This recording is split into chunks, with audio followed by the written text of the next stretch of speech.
Selamat siang Pak Teo, kami dari kelompok 4 ingin mempresentasikan hasil diskusi kami terkait teknologi informasi yang berjudul Pengaruh Perkembangan Teknologi Informasi Terhadap Kehidupan dan Interaksi Sosial Mahasiswa Perbanas Institute. Sebelumnya, perkenalkan, nama saya Nora Safira dengan NIM 2312000060 dan teman saya. Perkenalkan, nama saya Aulia Zahra dengan NIM 2312000049. Perkenalkan, nama saya Nova GB Aurelia dengan NIM 2312000069. Saya Elva Reta Sabia Rahab dengan NIM 2312000024. Pertama, ada pendahuluan. Perkembangan teknologi informasi yang pesat telah mempengaruhi hampir semua aktivitas mahasiswa di kampus Perbanas Institute, mulai dari belajar, komunikasi, hingga organisasi. Mahasiswa kini memanfaatkan portal akademik, e-learning, dan aplikasi seperti Zoom atau Google Meet untuk kegiatan akademik, serta media sosial untuk berinteraksi. Menurut penelitian, media sosial berperan penting dalam memperluas jaringan dan membentuk pola komunikasi, namun penggunaan berlebihan dapat mengurangi interaksi langsung dan fokus belajar. Oleh karena itu, penting bagi mahasiswa untuk menyeimbangkan manfaat teknologi dengan menjaga hubungan sosial secara nyata. Untuk penggunaan teknologi informasi yang pertama, yaitu penggunaan teknologi informasi dalam kantor. Peran teknologi informasi dalam kantor sangat penting untuk mempercepat dan mempermudah pekerjaan. TI membuat proses administrasi lebih efisien seperti mengolah data, komunikasi, dan menyimpan dokumen. Selain itu, teknologi informasi mendukung pengambilan keputusan yang lebih cepat dan tepat karena data dapat diperoleh secara real-time. Keamanan informasi juga lebih terjaga dengan sistem perlindungan digital secara keseluruhan. TI membuat kerja kantor lebih efisien, aman, fleksibel, dan mampu beradaptasi dengan perkembangan zaman. Selanjutnya ada peran dan tantangan teknologi informasi dalam kantor. Yang pertama itu ada perannya untuk mempercepat pekerjaan dan meningkatkan efisiensi. Yang kedua ada mempermudah komunikasi dan kolaborasi untuk menyimpan data, mengelola data dan dengan aman, dan mendukung pengambilan keputusan cepat dan tepat. Dan yang terakhir adalah untuk mendorong inovasi dan cara kerja modern. Lalu tantangannya itu yang pertama adalah risiko keamanan data dan serangan cyber. Yang kedua ada ketergantungan tinggi pada sistem teknologi.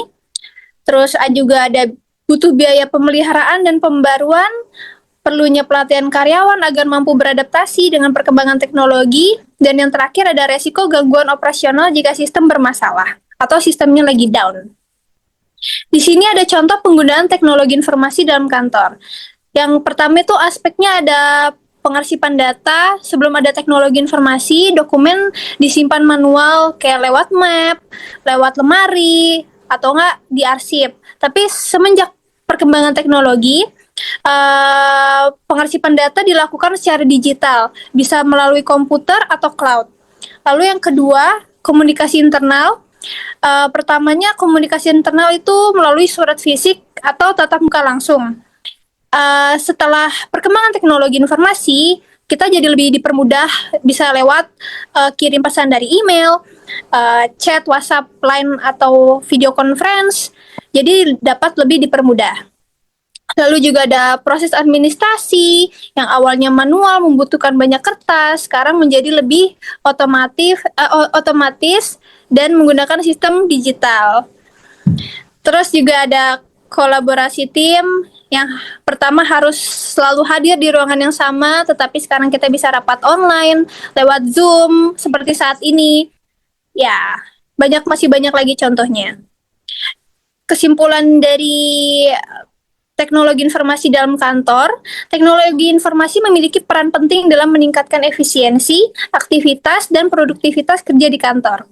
Penggunaan sistem digital membantu mempercepat pengolahan data, mempermudah komunikasi, menyederhanakan alur kerja, serta mendukung pengambilan keputusan yang lebih cepat dan akurat.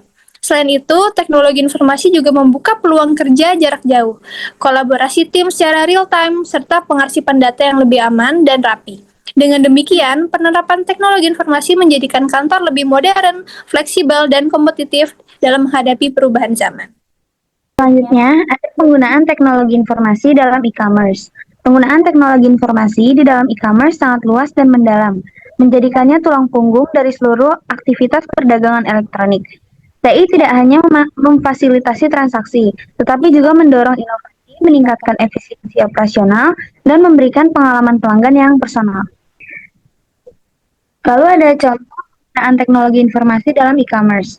Yang pertama ada sistem website dan aplikasi mobile.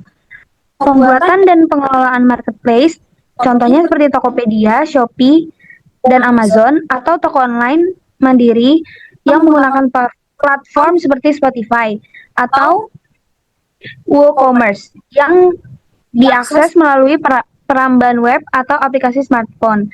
Yang kedua ada basis data atau database, menyimpan data jutaan inventory produk mulai dari stok, harga, deskripsi, riwayat transaksi pelanggan, dan profil penggunaan secara aman. Yang ketiga ada jaringan dan cloud computing, memastikan website dapat diakses 24/7 di seluruh dunia dengan waktu loading yang cepat bahkan saat terjadi lonjakan pengunjung spesial. Selanjutnya ada peran dan tantangan teknologi informasi dalam e-commerce. Untuk perannya, penciptaan platform dan toko online. Yang kedua ada perluasan jangkauan pasar global. Yang ketiga ada personalisasi pengalaman pelanggan. Yang keempat ada efisiensi operasional. Yang kelima ada sistem pembayaran yang aman. Yang keenam ada pemasaran digital dan analitik. Yang ketujuh ada layanan pelanggan yang efektif. Lalu ada tantangannya. Yang pertama ada keamanan dan privasi data. Yang kedua infrastruktur dan akses internet. Yang ketiga, biaya implementasi dan pemeliharaan teknologi. Yang keempat, ada integrasi teknologi. Yang kelima, ada persaingan dan inovasi yang cepat. Dan yang terakhir, ada literasi digital dan sumber daya manusia. Kesimpulan teknologi informasi di dalam e-commerce yaitu TI adalah fondasi yang memungkinkan bisnis untuk beroperasi dengan biaya yang lebih rendah, menjangkau pasar lebih luas, dan yang terpenting memberikan pengalaman belanja yang cepat, mudah, dan aman bagi konsumen modern. Bisnis yang tidak mampu memanfaatkan dan beradaptasi dengan kemajuan TI akan sulit bertahan dalam persaingan e-commerce global. Baik, di slide ini saya akan menjelaskan tentang penggunaan teknologi informasi di kampus. Teknologi informasi atau TI bikin kehidupan kampus menjadi lebih mudah, cepat, dan praktis. Kalau dulu segala urusan dilakukan secara manual, sekarang hampir semuanya dapat dilakukan lewat teknologi informasi. Misalnya, melewati sistem online kampus seperti e-learning atau portal akademik. Mahasiswa menjadi bisa belajar dan berorganisasi tanpa terbatas waktu dan tempat. Selain itu, penggunaan teknologi informasi juga membuat kita lebih melek teknologi dan terbiasa dengan dunia digital. Selanjutnya untuk peran dan tantangan. Untuk peran yang pertama ada membantu meningkatkan efisiensi administrasi, itu mempercepat seluruh alur kerja administratif mulai dari pendaftaran mata kuliah seperti KRS, pembayaran biaya studi atau UKT, hingga pengecekan hasil studi nilai yang kini dilakukan secara daring melalui sistem terpusat yaitu e-learning dan portal akademik. Yang kedua, membantu fleksibilitas pada proses pembelajaran, itu mendukung model e-learning memungkinkan akses materi kuliah, pengumpulan tugas, dan interaksi diskusi antara dosen dan mahasiswa dilakukan secara online, melalui Zoom atau Google Meet, dan di mana dan di kapan saja. Yang ketiga, membantu untuk mengoptimalisasi kolaborasi kelompok, yaitu memfasilitasi kerja tim dan organisasi mahasiswa menggunakan tools digital seperti cloud storage dan aplikasi rapat virtual, yaitu seperti Zoom atau Google Meeting, yang sangat mengurangi kendala jarak dan waktu. Yang keempat, membantu untuk membuat inovasi pengelolaan data kampus, yaitu dengan menyimpan, mengolah, dan mengamankan seluruh data akademik dan non-akademik secara digital, dan memastikan informasi tersaji dengan rapi, akurat, dan meminimalkan risiko kehilangan berkas fisik. Selanjutnya, tantangan penerapan teknologi informasi di kampus, yang pertama, memberikan kesenjangan akses dan literasi, tidak meratanya kemampuan dan akses terhadap perangkat dan jaringan internet yang memadai di kalangan mahasiswa yang dapat menciptakan ketidakadilan dalam proses pembelajaran online.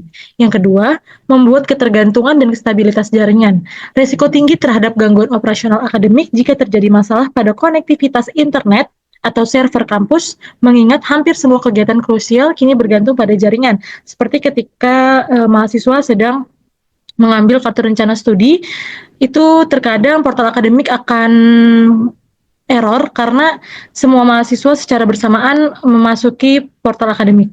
Yang ketiga, tingginya biaya peningkatan teknologi, kewajiban kampus untuk terus berinvestasi besar pada hardware, software, dan lisensi terbaru agar sistem teknologi informasi tetap relevan, aman, dan mampu menampung pertumbuhan pengguna. Yang keempat, memberikan perubahan budaya organisasi, kesulitan dalam mengubah kebiasaan kerja manual yang sudah mengakar di kalangan staf dan dosen senior, menuntut adaptasi dan kemauan belajar menggunakan sistem digital yang baru. Yang terakhir, yaitu membuat isu privasi dan etika digital. Perlunya regulasi ketat dan kesadaran etika dalam penggunaan data pribadi, mahasiswa, dan dosen, serta penanganan isu plagiarisme yang mungkin semakin mudah terjadi dalam lingkungan digital. Jadi seperti yang telah disampaikan oleh Gaby, penerapan teknologi informasi di kantor itu perannya yang pertama komunikasi cepat, lalu yang kedua penyimpanan dan kolaborasi, lalu yang ketiga peningkatan produktivitas, lalu yang keempat itu pengambilan keputusan. Nah, jadi misalnya komunikasi cepat itu kan Gmail gitu, itu kan kita bisa ngirim pesan secara cepat dan yang nerima itu juga cepat gitu, dan bahkan kita bisa ngirim pesan sekaligus banyak gitu kan dalam waktu yang bersamaan. Lalu misalnya ini Zoom gitu. Zoom itu kan online conference, jadi kita bisa meeting di mana saja, jadi fleksibel gitu kan ya. Lalu penyimpanan dan kolaborasi. Misalnya nih Google Drive itu kan, Google Drive itu kan penyimpanan cloud ya, dia itu penyimpanan data yang dilakukan secara online yang dikelola oleh server Google gitu kan ya. Lalu dari penerapan-penerapan tadi udah pasti ada manfaatnya dan tantangannya ya. Yang manfaat yang pertama itu proses kerja lebih efisien.